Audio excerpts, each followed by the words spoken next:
Lucas capítulo 15, versículo 14. Vamos ler até o 19, ok? Aleluia. Diz assim, versículo 14: Havendo ele gastado tudo, houve naquela terra uma grande fome e começou a padecer necessidade. E chegou-se a um dos cidadãos daquela terra, o qual mandou para os seus campos apacentar o quê? Porcos. E desejava encher o seu estômago com as bolotas que os porcos comiam, e ninguém lhe dava nada. A Bíblia não diz que ele comeu, a Bíblia fala que ele teve vontade, ninguém lhe deu nada. 17: Tornando em si, disse: quantos jornaleiros, ou tem versões que dizem empregados, servos, de meu pai tem abundância de pão, e eu aqui pereço de fome. Levantar-me-ei, irei ter com meu pai, dir-lhe-ei: Pai, pequei contra o céu e perante ti, já não sou digno de ser chamado teu filho. Faze-me como um dos seus empregados ou jornaleiros. Deixa acessado, aberto, feche seus olhos. Tu és poderoso, Deus, bendito de nossa alma. Essa noite nós queremos reconhecer a tua grandeza sobre nós. Essa noite nós queremos entender alguns princípios, Deus. Essa noite nós queremos entender algumas coisas que o Senhor tem falado, porque nós sabemos que o Senhor fala o tempo todo. E quanto mais rápido entendermos, Senhor, melhor será para nós mesmos. Então essa noite nós voltamos o nosso coração para ti, Jesus, para que tu venha reinar sobre nós com a tua palavra, com a tua presença, com o teu reino, com a tua plenitude. Fala conosco, Senhor, essa noite.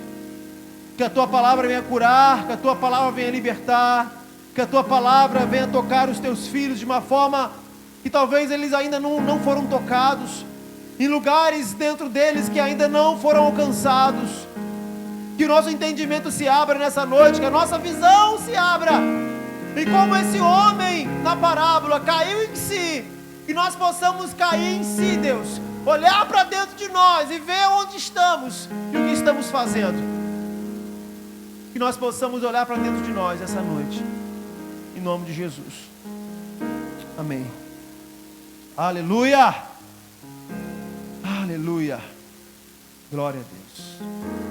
Queridos, Jesus, mais uma vez, ele vem tentando desenhar para a galera que está com ele vem tentando falar, explicar, e muitas vezes por parábolas, ou seja, de uma maneira, eu sempre falo isso quando prego alguma parábola que Jesus está ensinando, onde ele de alguma forma sempre tentava comunicar com perfeição, ou seja, o que é uma comunicação perfeita? É aquela a qual você é entendido. Então essa é a comunicação eficaz, aquela a qual você é compreendido, tá certo? Depende do público, depende do entendimento de cada um, depende da pessoa a qual você vai falar. Jesus, ele sempre tentava se encaixar na cultura, na linguagem que aquela pessoa estava acostumada a ouvir. Jesus poderia vir com palavras nunca um homem talvez tenha ouvido. Jesus poderia vir com palavras bonitas, mas ele tentava sempre falar de uma maneira ao qual as pessoas poderiam compreendê-lo. Então, por isso, ele começou a falar em parábolas, ele falava em parábolas. A parábola, irmãos, é como se fosse uma ilustração, uma história contada. Então, às vezes aqui a gente conta uma ilustração, algo que não está necessariamente na Bíblia, mas é uma história, uma metáfora, uma comparação, algo para fazer uma associação, sabe? Para tentar comparar a alguma coisa que nós queremos ensinar. Jesus não fazia diferente, ele vinha através de uma ilustração, de uma parábola, ele criava uma história para que as pessoas pudessem entender o que ele estava querendo dizer. E aqui nesse texto, antes, por exemplo, no capítulo anterior, ele vem falando sobre a parábola das 100 ovelhas, onde havia um pastor com 100 ovelhas e perdeu uma, ele deixou as 99 e foi lá atrás da ovelha perdida. Gosto, abrindo parênteses aqui, né? Eu acho muito interessante essa passagem quando eu vejo gente reclamando, né? Gente reclamando, poxa, eu estou desviado, estou afastado, e ninguém veio me visitar, ninguém fez, ninguém aconteceu, ninguém tal, e não sei o que lá. Eu acho interessante que o segredo dessa passagem, e muitas pessoas usam essa passagem contra a igreja. Olha lá, a Bíblia fala que aquele cara deixou as 99 e foi atrás da uma. Sabe qual é o grande problema, irmãos? Nos dias de hoje não, desde Adão. Desde Adão nós temos um problema na nossa raiz, na nossa natureza. Sabe o que é? O vitimismo. O vitimismo, irmãos, é uma praga, é uma maldição. Desde a época de Adão e Eva. As pessoas, elas não olham para dentro de si, elas olham para os outros e tentam culpar os outros dos seus fracassos. Aí sabe o que eu vejo nesse texto aqui, quando alguém argumenta isso? Sabe o que eu falo? Eu falo o que é a parte que a pessoa não menciona na Bíblia. A Bíblia fala que sim, aquele camarada deixou as 99, foi atrás daquela uma ovelha perdida. Aí sabe o que o texto diz, irmãos? Que a ovelha ouviu a voz e o seguiu. Ninguém fala essa parte. Ela deixou tudo e voltou e seguiu e ouviu a voz do seu pastor. As pessoas gostam de falar isso. Aí sabe o que eu respondo? Eu vou aí agora. Você vai me ouvir? Você vai voltar agora? Você vai agora? Não. Então não usa o texto só para garantir o que você está falando. Não usa a Bíblia. Então Jesus, ele... Já desabafei. Jesus, ele... Tô brincando, não desabafo não. Jesus, era um parênteses. Jesus, ele vinha ensinando, sabe, através de parábola. Jesus, ele vinha ensinando através de ilustração. E ele falou essa da parábola das 100 ovelhas. Aí depois ele conta outra parábola antes do filho pródigo. Ele fala da parábola das dracmas perdidas, da dracma perdida. Ele fala de uma mulher que tinha 10 dracmas. Aí ele diz, se uma perder aquela dracma, se uma perder, o que ela vai fazer? Ela vai movimentar a casa inteira, ela vai vasculhar tudo até encontrar. Jesus está falando sobre coisas do reino, Jesus está falando sobre almas. Aí o texto de Lucas 15, no versículo 9, a respeito da dracma perdida, está escrito assim: quando se acha, está falando da dracma perdida, quando se acha, convoca as amigas, vizinhas, dizendo, alegrai-vos comigo, porque já achei a dracma perdida. Assim vos digo que a alegria diante dos anjos de Deus, por um pecador que se arrepende. Então, o que Jesus estava querendo dizer? Jesus estava querendo dizer a questão do valor que uma alma tem, ou deveria ter para as pessoas. É isso que Jesus está ensinando através de parábola. O valor que uma pessoa tem. Se a pessoa se perdeu, você deve fazer o possível para tentar encontrá-la. Você deve vasculhar, você deve levantar, sabe, o tapete, tirar o sofá do lugar, tentar fazer o que for preciso para tentar trazer essa pessoa de volta.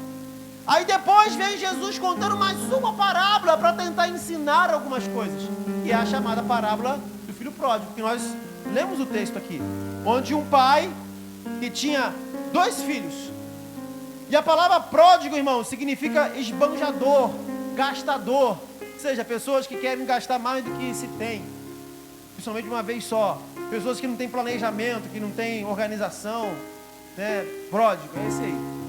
Então pródigo significa isso aí, esbanjador, pessoas que gasta demais, gasta além do que recebe.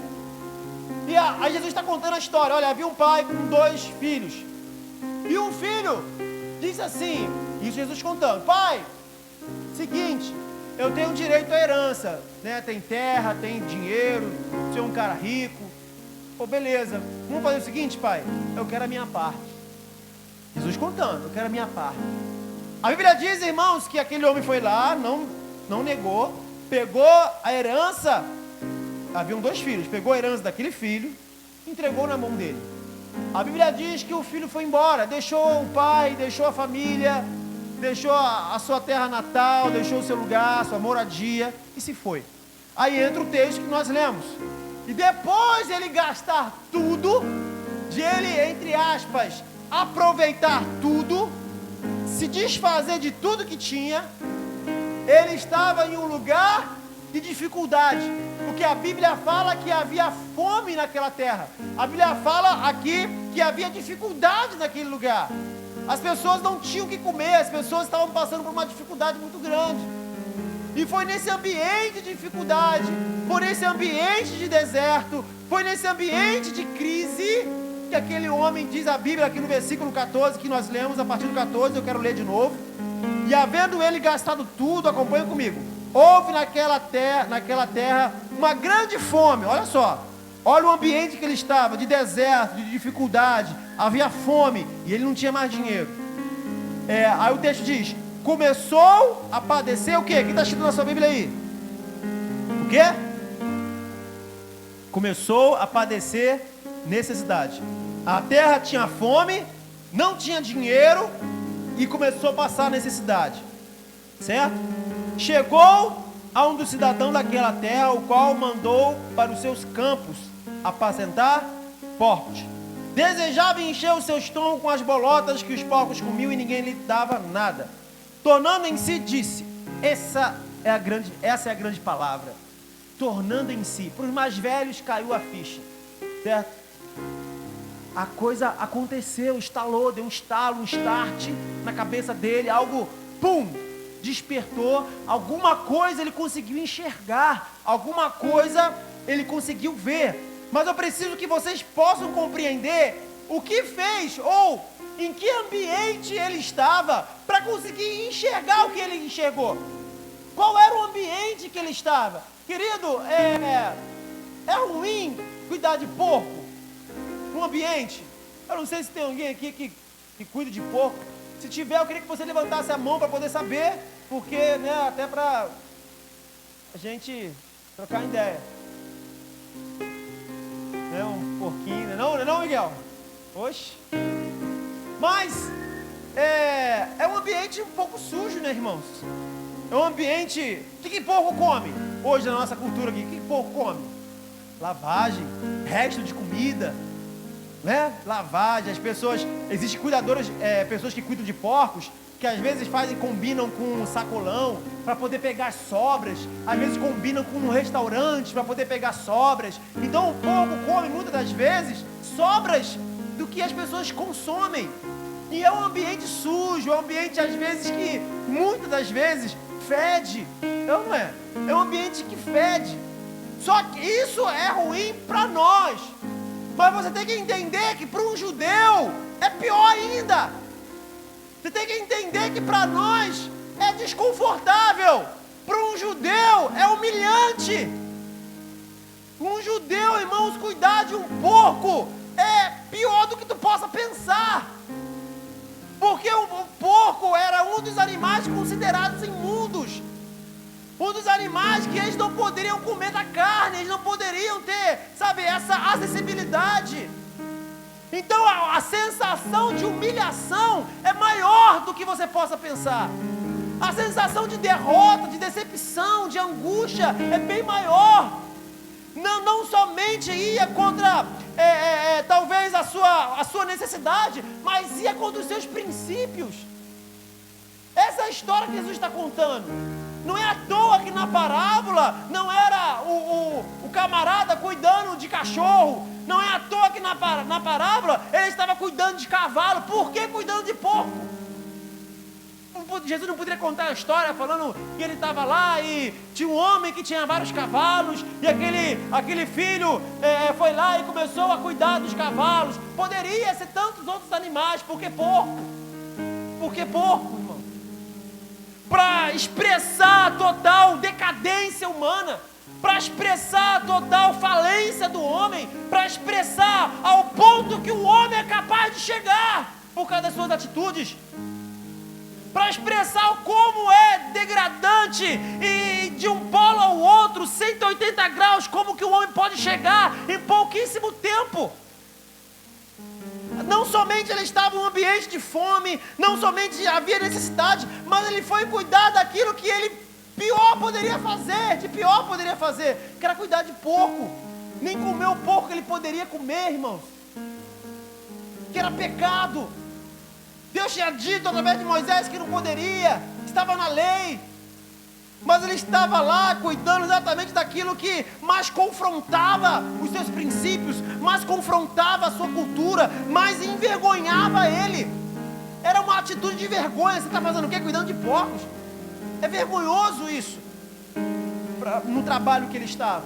Mas a sua necessidade era tão grande, tão grande, tão grande, que ele não tinha outra opção, querido. Ele tinha que ir trabalhar, fazer alguma coisa. A Bíblia diz que o seu estado de fome, de decadência, de humilhação é tão intenso, tão grande, que ele começa a desejar a pior coisa que tem. Para ele, no caso, ele começa a desejar a comida que o porco estava comendo. É um nível de decadência, irmãos, de humilhação altíssimo. É um nível, sabe, de perca de valores, sabe, sobre a vida da história que Jesus está contando. Ele não só sente fome, ele não só vai cuidar de algo que ele sequer poderia comer, mas ele deu vontade de comer a comida daquele porco. E mesmo assim ninguém dava comida para ele. As pessoas não alimentavam ele. A Bíblia não diz que ele comeu, a Bíblia diz que ele teve vontade. E ninguém lhe alimentou. Aí vem a palavra mágica. Caindo em si, percebeu onde ele estava, da onde ele veio e para onde ele deveria ir. Sabe, irmãos, sabe o que eu vejo? Eu vejo que o deserto, ele não é um acidente. A crise não é um acidente. A provação, a dificuldade que você está passando, não é um acidente. Sabe, toda dificuldade, crise, conflitos surgem na nossa cabeça. Quando eu e você passamos por algum ambiente de deserto, passamos por alguma dificuldade, começa a chegar dúvidas no nosso coração, é ou não é, querido? Dúvidas pairam na nossa cabeça. Inclusive, não conseguimos entender como agir.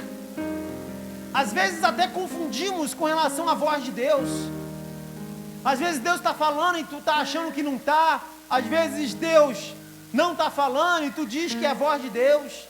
Nós ficamos, na verdade, muito confusos quando nós estamos no meio de uma tempestade, quando nós estamos no meio de uma dificuldade. Criamos dúvida no nosso coração, ficamos confusos, temos crises existenciais, crises acerca de Deus. Queremos achar culpados, queremos achar alguém para culpar. Perguntamos por que estamos passando por isso, ou a quando isso vai acabar. Não é as famosas perguntas que fazemos? Não aguento mais. Quando que isso vai acabar? Até quando isso vai durar? Mas eu quero dizer uma coisa para você, irmãos. Existe um atributo em Deus, que é a sua soberania. Tudo está nas mãos de Deus, no controle de Deus. Deus é soberano, imutável, e não tem nada que não esteja no controle dele. Você pode dizer amém?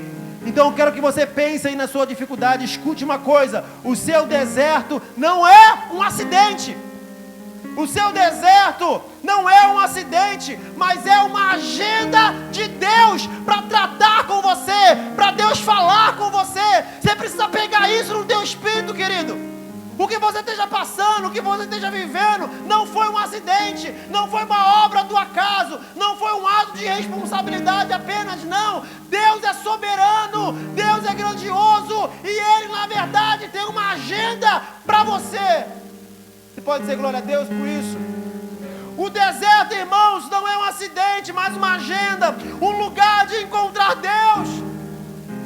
Então, nessa tua dificuldade, Deus te dizer uma coisa: foi Deus que matriculou você.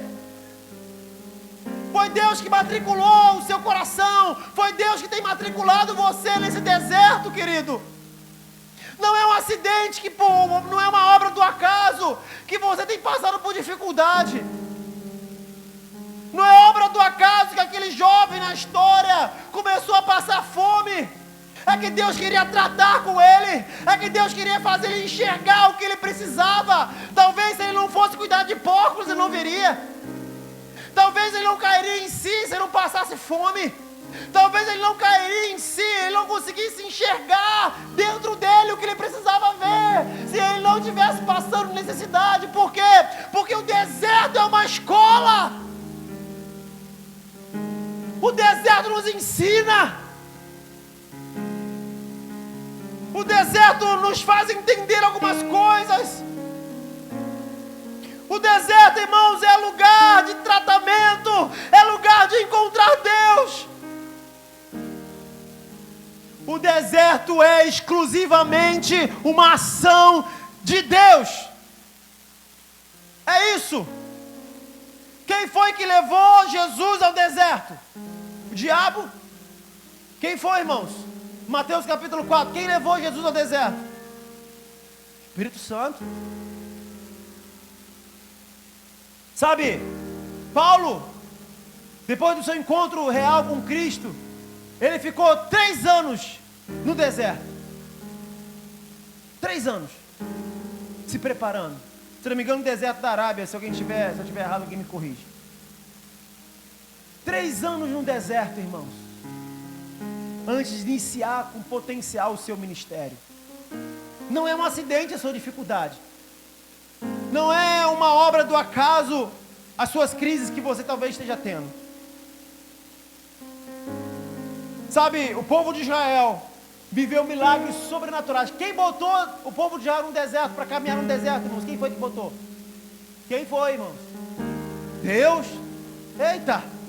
É Deus que coloca o povo no deserto. Irmãos, escuta aqui. Eu sei, eu já falei isso, e eu sei que o diabo, ele merece receber culpa de tudo quanto é trem, irmão. Ele merece. Ele merece ser culpado, ele merece tudo de ruim pertencer a ele merece. Mas deixa eu dizer uma coisa, querido. Deus é soberano. E é Deus que faz todas as coisas, não é o diabo.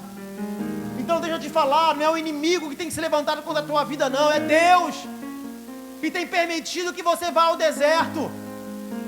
Nós temos que parar com esse negócio de achar que tudo é o diabo, irmãos. Ele merece mesmo, de verdade. Mas você tem que entender que o teu negócio é Deus. A tua maior preocupação não deve ser o diabo. A tua maior preocupação tem que ser Deus. Que isso, pastor? É real, irmãos. A tua maior preocupação não tem que ser com o que o diabo possa fazer ou esteja fazendo, não. A nossa maior preocupação é que o nosso negócio é com Deus. O teu negócio é com Deus. Tudo que estiver acontecendo, seja de bom ou de ruim, irmãos, vai se ver com Deus. Vai consultar Deus. Vai perguntar para Deus. Nós temos que entender isso. Quem foi que botou o povo de Israel para caminhar no deserto naquela dificuldade? Foi o diabo? Não, foi Deus que botou. Foi Deus que botou, irmãos. Foi o Espírito Santo que levou Jesus para o deserto. Quanto tempo Deus, não foi o diabo, colocou Moisés no deserto depois que ele saiu do Egito? Quanto tempo, irmãos? Quantos anos? 40. Quem botou ele lá? Deus botou. Ele estava lá, viu um israelita apanhando, irmãos. Ele foi lá, tomou uma briga, lutava em MMA, matou o maluco, escondeu o maluco na terra. Aí um dia descobriram, ele meteu o pé, irmãos, foragido, partiu para o deserto. Foi o diabo, não foi Deus. Porque Deus queria ensiná-lo, Deus queria tratá-lo, Deus queria usá-lo. E existe uma escola chamada deserto, para que a ficha dentro de nós possa cair, como foi com o filho pródigo, caindo em si. Ninguém cai em si no oásis, irmãos. Ninguém cai em si quando tudo está bem. Ninguém cai em si quando dorme todas as noites. Ninguém cai em si comendo picanha, principalmente nos dias de hoje. Ninguém cai em si, querido.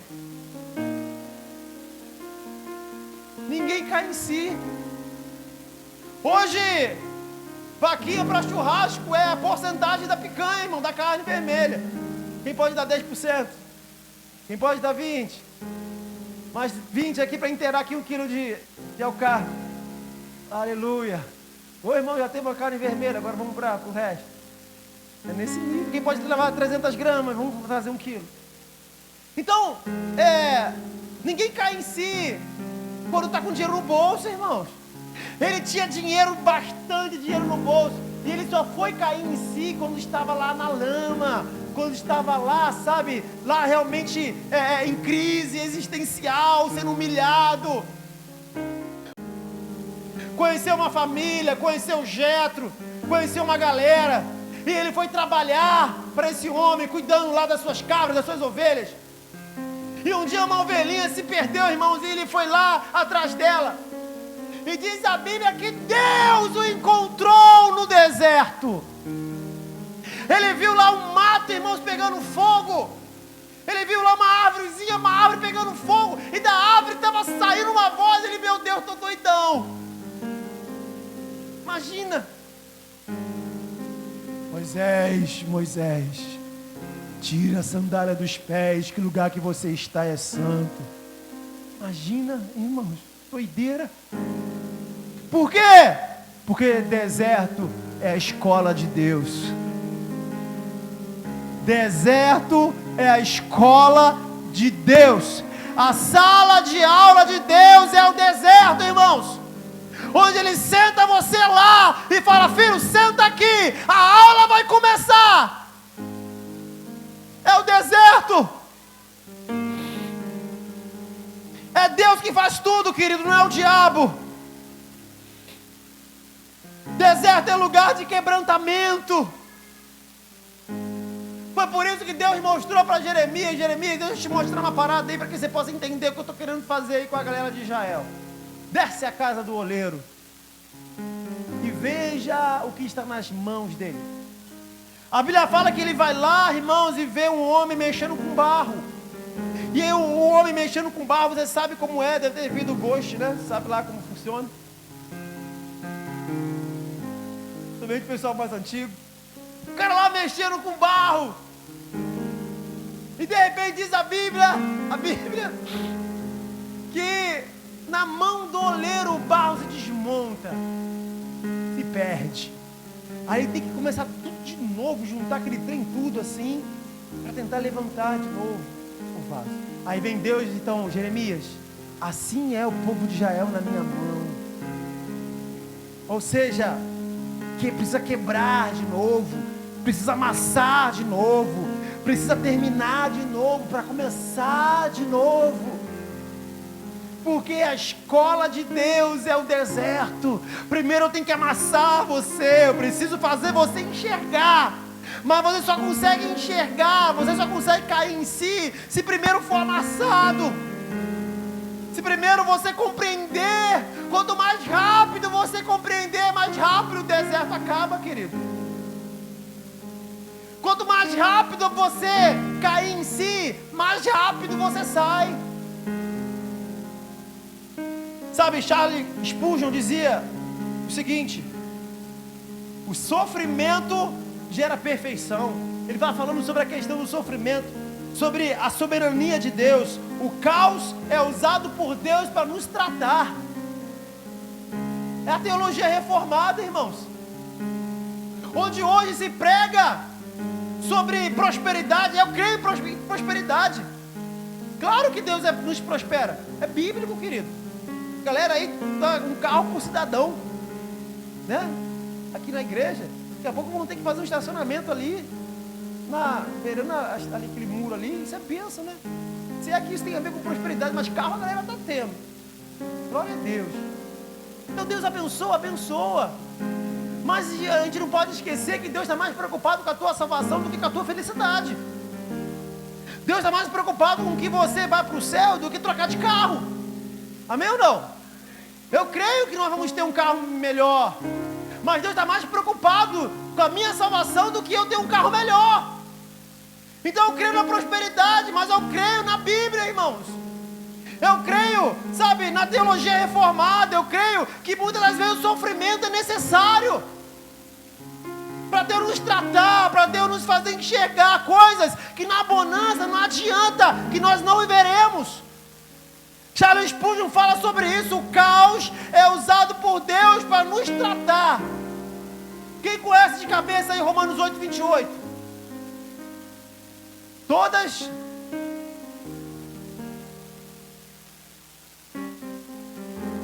Muito bom. Todas as coisas cooperam para o bem daqueles que amam a Deus, para o bem daqueles que foram chamados pelo seu propósito. É isso. Até o deserto, querido, não é obra do acaso. Até a dificuldade não é uma invenção. Até a dificuldade não é obra do diabo, isso é obra de Deus. Porque a escola de Deus é o deserto. Você pode dizer amém? Aleluia. Foi assim com os profetas, como preguei semana passada, foi assim com Jeremias. Deus moeu Jeremias para que ele pudesse entender algumas coisas. Deus tratou com Daniel, Deus tratou com os discípulos. Jesus o confrontava a todo instante. Eles passou pelo deserto, sabe, da vergonha, da humilhação. Deixaram tudo e seguiram Jesus. Passaram pelo deserto da renúncia. Tantas coisas. João em Patmos teve revelações sobrenaturais, mas passou pelo deserto da liberdade. Ficou preso numa ilha, mas teve visões sobrenaturais de Deus. Deixa eu dizer uma coisa, sendo bastante redundante aqui: a escola de Deus é o deserto, e é o lugar que nós precisamos fazer as perguntas certas, porque geralmente nós fazemos as perguntas erradas. Quais são as perguntas erradas? Quando isso vai acabar? Por que eu estou passando por isso? Por que Deus permite tal coisa? Essas são as perguntas erradas, querido. São perguntas que nos fazem continuar no deserto. São perguntas que fazem com que o deserto continue mais e mais. São perguntas que não contribuem com a nossa saída dele. São perguntas que não nos aprovam na escola, já que o deserto é a escola de Deus. Perguntas como: por que Deus permite isso? Não são perguntas que contribuem para a nossa aprovação. Não são perguntas que vai nos dar nota 10. Por que eu estou passando isso? Por que Deus permite tal coisa? Quando que isso vai acabar? Eu não aguento mais. Argumentos como esse, não nos tira de lá. Eu estou aqui por culpa de fulano, eu estou aqui por culpa de ciclano. Para fulano é melhor, para ciclano é mais fácil. Eu estou nessa situação por culpa de outros ou de outra circunstância. Nada disso nos tira da escola, nos faz ser aprovados ou ir para um nível maior. A questão é: o que eu preciso ver que eu não estou vendo? Começa um processo. A janela começa a se abrir. Opa, peraí. O que eu preciso ver que eu não estou vendo? Por quê? Porque a Bíblia fala que aquele homem caiu em si. Deu um estalo, um despertar. Sabe, ele... Opa, peraí, para tudo que tem alguma coisa errada. Tem uma coisa errada. Então, de alguma forma, ele começou a enxergar alguma coisa. Ele começou a ver alguma coisa. Então, querido, se nós estamos passando por algum tipo de dificuldade, se alguma coisa ruim aconteceu, você tem que parar, perguntar: o que eu preciso ver que eu não estou vendo? Não é para perguntar o porquê, porque Deus permitiu, ou porque eu estou passando isso, porque fulano fez isso comigo, não. É para você parar, pensar e perguntar: o que eu preciso ver e eu não estou vendo? Aí você vai orar a Deus, porque Deus quer te chamar a atenção de alguma forma, querido. Deus está querendo fazer você enxergar alguma coisa que naturalmente no dinheiro você não vai ver. A Bíblia fala que aquele homem só enxergou depois que acabou o dinheiro, depois que ele foi cuidar de porcos, depois que ele teve vontade de comer a comida dos porcos. Aí ele despertou, ele começou a enxergar. Gente, peraí, opa, para tudo aí, gente, dá pause. Porque olha que o cara começou a enxergar: na casa do meu pai Até os empregados comiam melhor do que eu. Irmãos, ele começou a enxergar alguma coisa. Olha, peraí, estou conseguindo ver. Eu estou aqui nessa situação, todo sujo, fedendo, cuidando de porcos, com fome. E ele começou a enxergar. Lá onde eu estava, na casa do meu pai, até os servos, até os empregados eram tratados melhor do que eu. Então a pergunta é, irmão, irmã, minha irmã, a pergunta é: o que você precisa ver que você não está conseguindo ver? Essa é a chave, é a primeira chave. O que você precisa ver que você não está vendo? A dificuldade continua, é porque você ainda não viu. Guarda isso no teu coração. A dificuldade persiste porque existe alguma coisa que você não está conseguindo enxergar. Mas pastor, como que eu vou ver? Aí veio a escola de Deus, irmão, vai orar. É por isso que Deus está te apertando. Aleluia! Vai para o quarto de oração, querido. Fecha a tua porta e vai consultar a Deus. Para de arrumar culpados e fala: Deus, eu estou aqui, beleza, eu estou começando a entender o que o Senhor quer que eu veja. Só que às vezes essa resposta não vai vir na sua primeira oração, querido. Que Deus é professor, irmão, tu está de bobeira. Deus vai olhar de cima, como diz a Bíblia, que Ele faz com geral. Deus vai olhar de cima e falar assim: começou a orar agora, né? Bom, muito bom. Batei, se abrirá. Deixa ele bater mais. Não é na primeira que Deus responde muitas das vezes. Deus respondeu na primeira, irmão, parabéns. Aí você vai no segundo dia: Senhor, eu não estou conseguindo enxergar ainda, o que é para me ver? E você está andando de ônibus ligado com Deus, e às vezes Deus vai falar com você em um lugar, às vezes você está trabalhando, irmãos, às vezes você está na rua andando e você começa a entender: caramba, eu estou caindo em si sobre a minha situação. Então a primeira coisa que nós temos que compreender é: o que eu preciso ver que eu não estou vendo?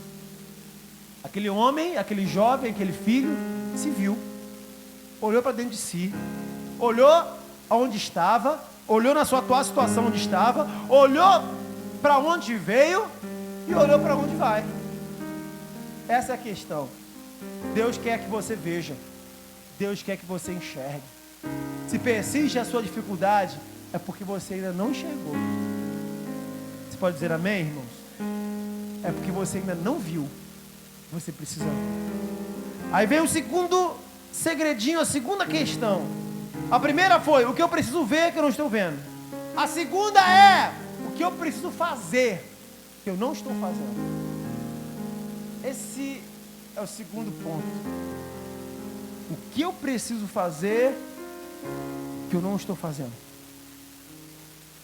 Por quê? Porque geralmente um vitimista, ele está sempre esperando por Deus. Um homem e uma mulher que gosta de arrumar culpados, ele está sempre esperando que Deus faça. Você já percebeu na Bíblia, irmão, todas as vezes que Deus vai falar com alguém que está lá meio melancólico, que está meio cabisbaixo, alguém que está mais para baixo, vai falar com um profeta, não só uma vez, mas algumas vezes. O que Deus fala? Levanta-te, eu quero falar contigo. Fala com Jeremias assim também. Levanta aí, meu filho. Levanta. Depois que você levantar, aí a gente desenrola. Deus, né? Uma linguagem bem carioca. Você levanta aí, depois a gente conversa. Então, por quê? Às vezes nossos desertos são prolongados. Primeiro, porque eu não consigo ainda enxergar o que eu precisava. Segundo, que existem atitudes ainda que eu ainda não tomei, que eu preciso tomar. A Bíblia fala que aquele homem, ele enxerga a sua situação. Ele consegue ver o que ele não via na bonança, porque ele estava agora na escola de Deus. Ele começa a enxergar algo que antes não via, estava ofuscado, estava cego. Mas agora tem o segundo ponto, o segundo passo. Ele abre os seus olhos, ele começa a enxergar. O que ele começa a fazer agora? Ele toma uma atitude. A Bíblia fala que ele se levanta. A Bíblia diz que ele se levanta, deixa tudo que está ali e volta para a casa do seu pai. Está aqui na Bíblia, vamos ler lá. Aleluia. Glória a Deus. 14 de novo. Havendo ele gastado tudo, houve naquela terra uma grande fome e começou a padecer necessidade. Chegou-se a um dos cidadãos daquela terra, o qual mandou para os seus campos apacentar porcos. Desejava encher o seu estômago com as bolotas que os porcos comiam, e ninguém lhe dava nada.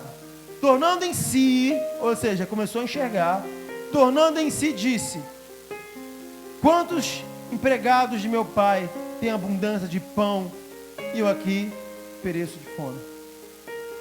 Aí vem a atitude: levantar-me-ei, irei ter com meu pai, irei falar para o meu pai, pequei contra o céu e perante ti, já não sou digno de ser chamado teu filho, faz-me como um dos seus empregados. Atitude, mudança de comportamento. Ele não culpou a ninguém, ele não culpou Deus. Ele disse: olha, eu pequei, o culpado aqui sou eu sou o culpado da situação que eu estou vivendo, a culpa é minha, eu pequei contra Deus e pequei contra ti. Isso ele se organizando para ir, ele pensando, se organizando para chegar lá. Ele viu, planejou e tomou uma atitude. O que prolonga a sua dificuldade, irmãos, é a sua falta de visão e a sua falta de atitude. O que prolonga o seu deserto, né? Como diz aquela canção, a prova está doendo, Jesus. Não tem uma canção assim, irmãos? O pessoal da raiz aí sabe cantar. É ou não é? Estou tentando lembrar aqui o resto. Obrigado. A prova está doendo, Jesus, ela me faz chorar. Aí o Geteté aí, ó, cantando. Cadê o pandeiro? Ô, terra. Provação, escola de Deus. Então aqui, escuta. O que tem feito você permanecer nesse deserto, irmão, isso é importante, isso pode mudar a sua vida. O que tem feito você permanecer nessa dificuldade é a sua falta de visão. Você ainda não conseguiu enxergar o que você precisa. Segundo, a sua falta de atitude. Você não tomou um comportamento que ainda precisa tomar. É por isso que você está nessa dificuldade, nesse deserto, nessa escola de Deus. Ainda não passou para outro lugar. Por quê? Lhe falta visão e lhe falta atitude. Você ainda não caiu em si. Talvez você ache que caiu. Não caiu. Se a prova continua, é porque você ainda não caiu em si. Porque o dia que você cair em si, você vai enxergar. O teu vitimismo vai acabar. Sabe, você se achar a última Coca-Cola do deserto, vai acabar. Você vai perceber que o problema é você. Você vai perceber que a crise é responsabilidade sua. Porque em algum momento você não viu e em algum momento você não agiu. E o que fazer agora, pastor? Mudança de comportamento. Comece a ver e comece a agir. Deus colocou você na escola para que você veja. Deus colocou você no deserto para que você enxergue e para que você haja. Você está no deserto esperando Deus agir. Você está no deserto achando que Deus vai vir. E Deus está lá, meu Deus, eu mesmo espero Ele fazer alguma coisa, Ele não faz. Enquanto você está numa briga existencial entre você e Deus, você continua cantando: a prova está doendo, Jesus. Ela me faz chorar. Irmãos. Por quê? Porque você não viu ainda. Porque você não agiu ainda. Aí você canta, irmãos: de todas as provas que eu já passei. Tem que encoisar a voz, né? É bem difícil, Senhor. Tô rouco. Às vezes, irmão gosta, sabe, ó. Tem que ouvir do vil tentador, lembranças do passado vem. Puxa, Miguel. Não. Com palavras de alguém que não quer na gente acreditar. Quase parando. Parando sem força e vigor. gente lê a palavra, encontra para vencer e continuar a jornada e ver que o passado ficou para trás, pois Cristo na cruz tudo já venceu, e saber que dele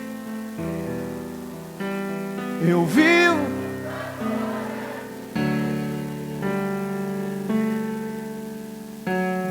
Uma condenação mais para quem está em ti, Jesus, cuja vida coberta está pelo sangue. É certo que provas virão, investidas no tentador, nenhuma condenação mais para quem está em ti.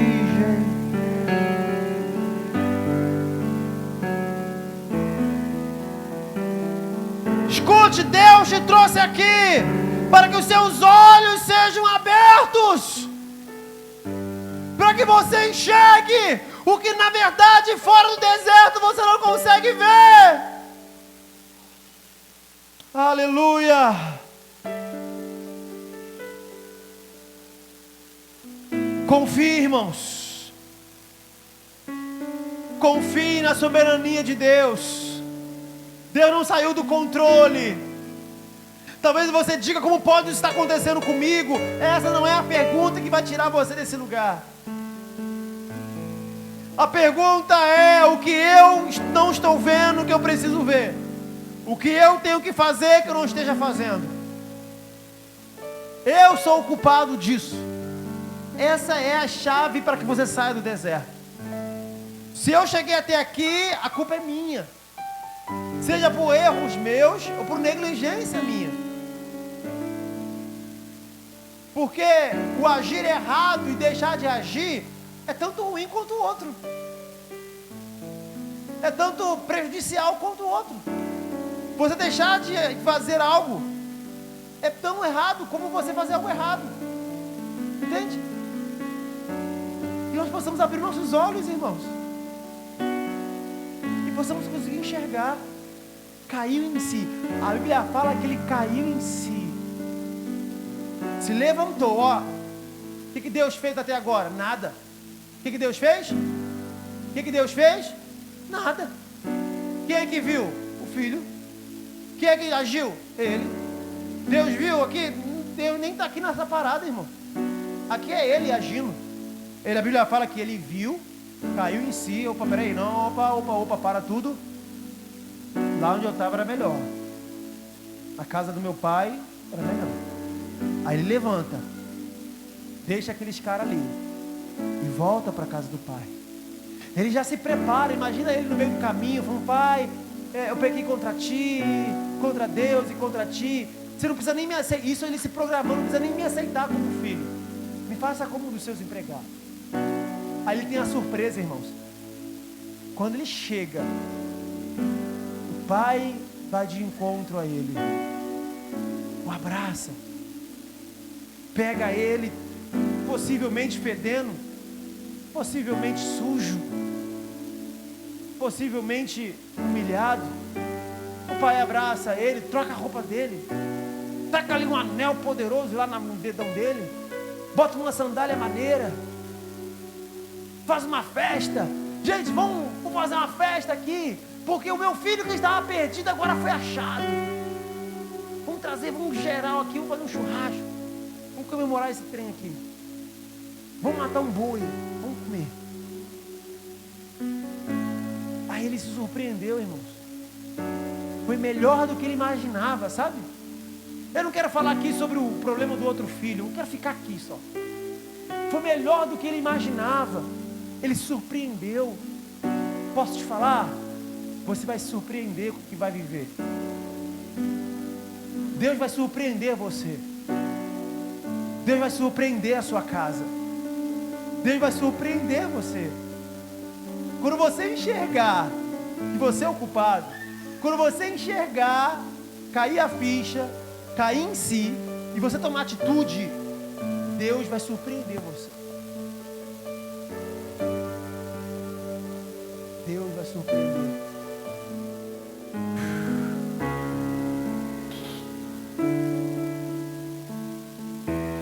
Ele esperava apenas ser como empregado, mas o pai faz muito mais. O pai o recebe, o pai não o questiona, o pai não procura saber sobre a herança que foi gasta, o pai faz uma festa. Aleluia! Deus vai surpreender você. Deus vai te surpreender. A partir do momento que você entender, a partir do momento que você enxergar e a partir do momento que você agir.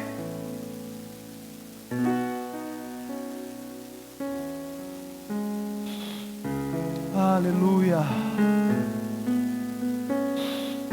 Continue seus olhos fechados, querido.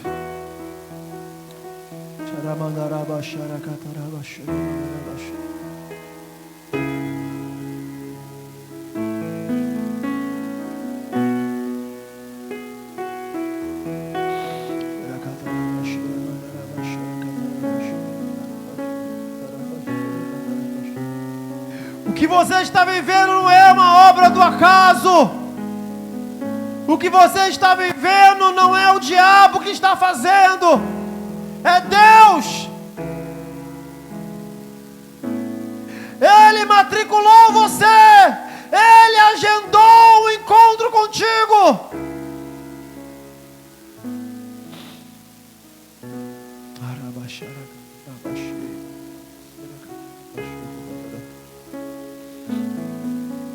Aleluia.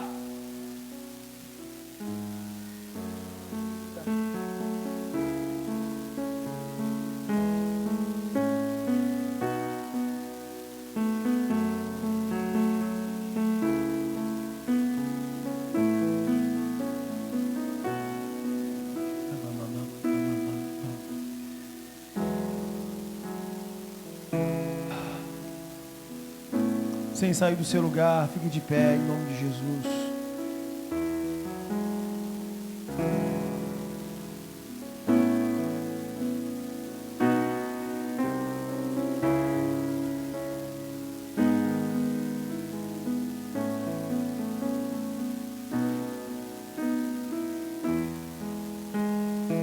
Continue com os olhos fechados, querido.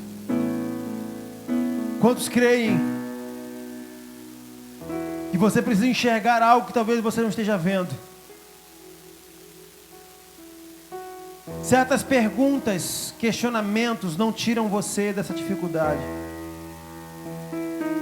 Existem questões que você só vai conseguir sair quando você cair em si e começar a enxergar algumas coisas.